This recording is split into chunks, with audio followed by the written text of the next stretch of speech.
Chers amis, bonsoir. Voici une présentation qui s'intitule « Le culte de famille ».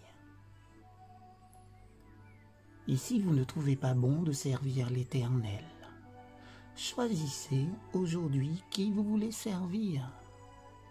Moi et ma maison, nous servirons l'Éternel. Josué, chapitre 24, verset 15. Le culte familial est la plus ancienne de toutes les pratiques religieuses. C'est le seul culte qu'Adam et Ève pratiquaient puisqu'ils constituaient la seule famille sur la terre.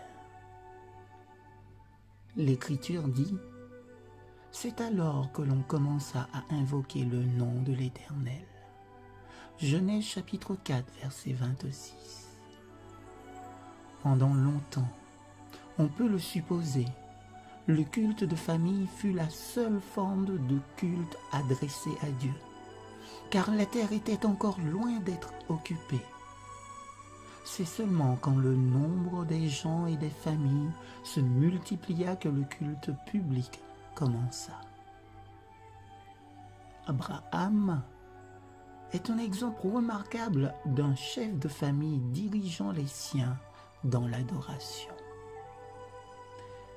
Car je l'ai choisi afin qu'il ordonne à ses fils et à sa maison, après lui, de garder la voie de l'Éternel en pratiquant la droiture et la justice. Genèse chapitre 18, verset 19.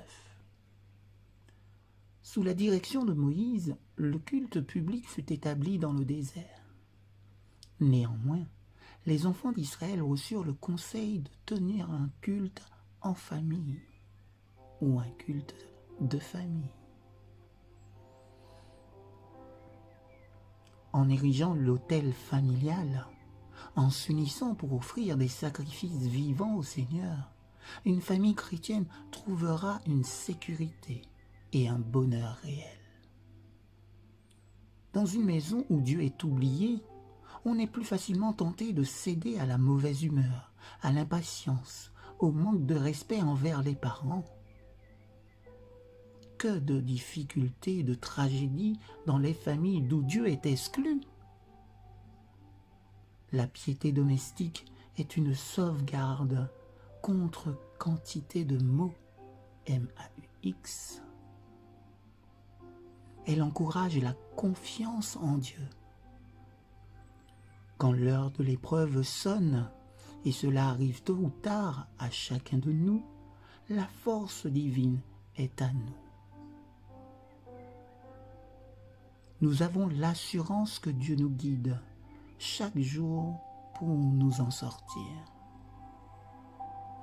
Établissez une telle heure de culte en accord avec vos besoins familiaux.